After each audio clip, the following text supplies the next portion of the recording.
Hello बच्चों, आपको स्वागत है आपके चैनल द नॉलेज हब में। आज के लेक्चर में हम कुछ न्यूमेरिकल्स करेंगे फिजिक्स में जो हम पढ़े हैं वर्क, पावर और एनर्जी, उसी के रिलेटेड कुछ न्यूमेरिकल्स करेंगे ताकि हमारा जो कॉन्सेप्ट है, हम जो इतने 3 वीडियो से हम कुछ जो पढ़ते हुए आ रहे हैं, हमारा कॉन्सेप्ट और अच्छे से पक्का हो जाए और एग्जाम्स में हम क्वेश्चन अच्छे से अटेम्प्ट कर पाएँ जो कि न्यूमेरिकल्स बेस्ड होते हैं और जो न्यूमेरिकल्स आते हैं। तो जैसे कि पहला क्वेश्चन आपको क्या बोला है, calculate the power of an engine required to lift 10 to the power 5 kg of coal per hour from a mine 360 meter deep. Take G equal to 10 meter per second square. तो जो question है उसका हमें पहले क्या करना है, physics का जब न्यूमेरिकल करेंगे ना, तो पहले बच्चों क्या करना, आप क्वेश्चन को अच्छे से 2-3 बार पढ़ना और जो डाटा गिवन है वो पहले लिख देना ताकि हम अच्छे से क्वेश्चन को समझ लें और हमें पूछा क्या है हम वो निकाल सके। मास गिवन है, मास ऑफ वाटर, कितना पानी उठाना है। मास गिवन है कितना, पानी नहीं, कोल उठाना है, तो 10 to the power 5 kg। दूसरा जी हमें कितना गिवन है, 10 मीटर पर सेकेंड स्क्वायर, 10 मीटर पर सेकेंड स्क्वायर। और जो हाइट है हमारा h 360 मीटर, 360 मीटर। अब हमें टाइम कितना बोला है, 1 घंटे में। 1 घंटे पूछा क्या, 1 घंटे में कितना निकाल सकते हैं, तो t हमें कितना गिवन है, 1 आवर। अब देखिए यहाँ पे हमें गिवन है ये, अब पावर पूछा है। पावर का मतलब पहले हम देखते हैं पावर होता क्या है। पावर क्या होता है, अभी हमने पढ़ा था लास्ट वीडियो में, पावर होता है हमारा वर्क डन पर टाइम। तो वर्क डन, अब कितना काम किए divided by time, work done पर टाइम। अब वर्क डन हमारा कितना होगा, mgh, जो हमने पहले पढ़ा है वर्क डन, तो mass into gravity into height by time. लेकिन यहाँ पे ये जो टाइम था हमने इसे क्या करना है, इन सेकेंड्स में लिखना है, क्योंकि हमारा जो वर्क डन है वो जूल पे होता है। W equal to work done जो होता है हमारा वो किस में होता है, जूल में ऑब्वियसली। तो जो जूल है उसको हम जूल पर टाइम जो होगा वो आवर में तो नहीं ले सकते, उसको सेकंड में लेंगे। तो पहले ये आवर को हम सेकंड में कन्वर्ट करेंगे, तो ये कितना हो जाएगा, 3600 सेकेंड्स।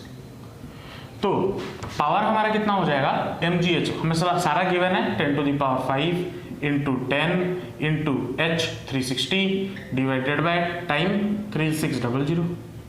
अब देखिए 0 गेट्स कैंसिल, 36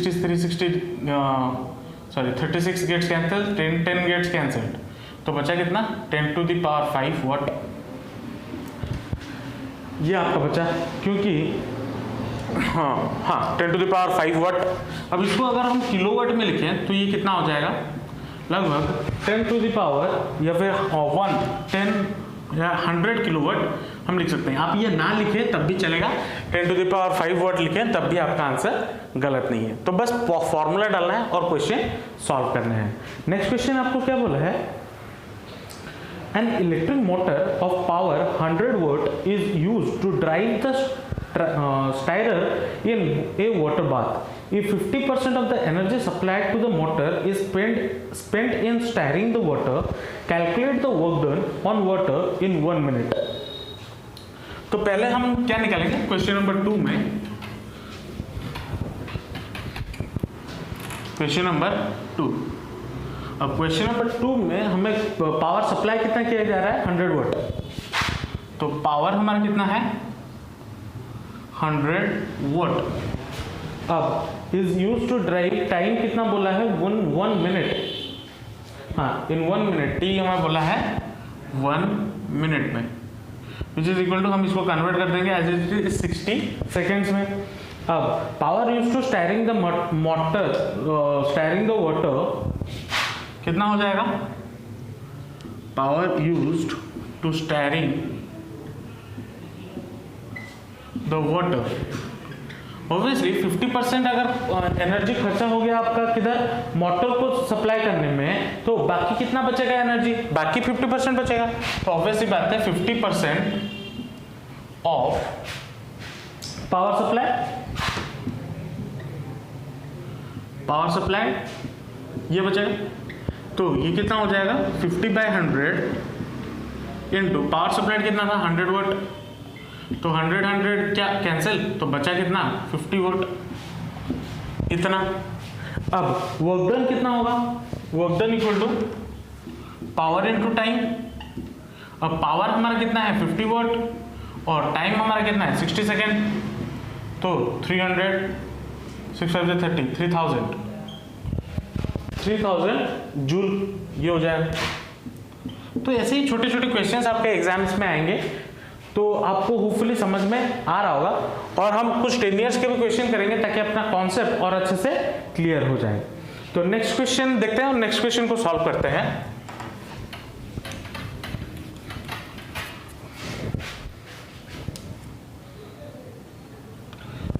तो क्वेश्चन नंबर 3 आपको क्या बोला है, a man exerts a force of 200 Newton in pulling a cart at a constant speed of 16 metre पर second, calculate the power spent by the man. अभी फोर्स हमें गिवन है और स्पीड हमें गिवन है, F कितना है 200 न्यूटन और स्पीड हमें कितना गिवन है 16 मीटर पर सेकेंड, 16 मीटर पर सेकेंड। अब देखिए पूछा क्या है पावर। अब पावर कैसे निकालें, पावर इक्वल टू कितना होता है वर्क डन बाय टाइम, ये होता है। अब वर्क डन हमारा किसके बराबर होता है mgh, और वर्क डन को हम और क्या लिख सकते हैं W equal to F into S, force into displacement, तो force into displacement by time ये लिख सकते हैं। तो यहां पे हमें S बाय टी गिवन है, मतलब S बाय टी क्या होता है, S हमारा displacement by time, displacement by time क्या होता है हमारा स्पीड, तो F इंटू वेलोसिटी, ये मैंने पहले वीडियोस में बताया भी हुआ है।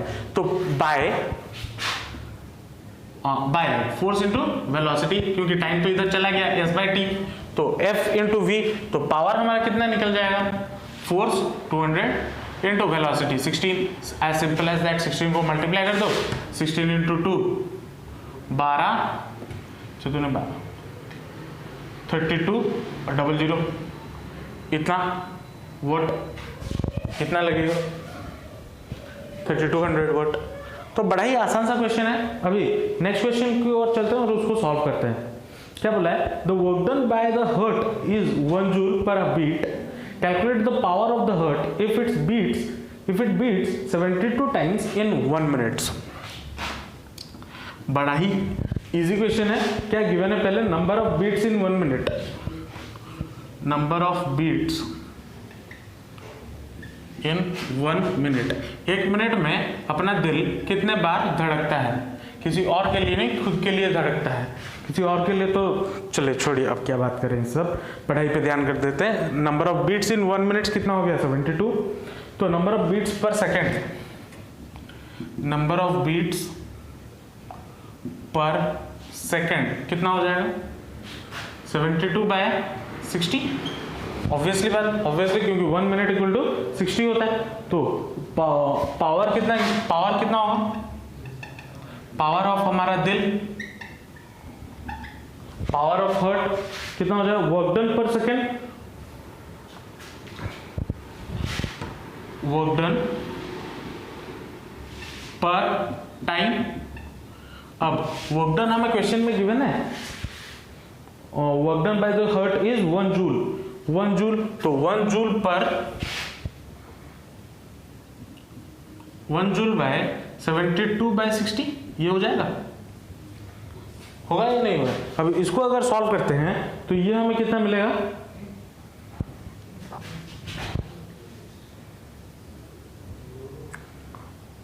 Power equal to work done by time, हाँ सही है 72/60,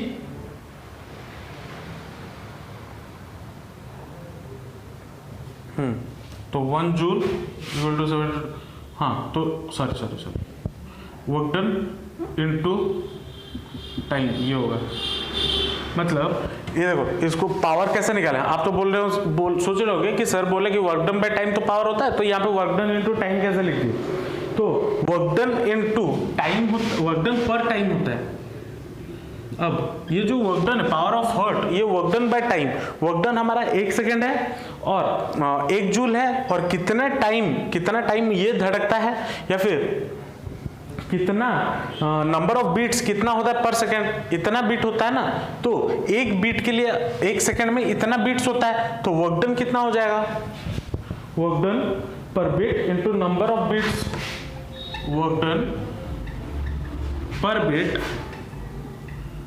into number of beats per second.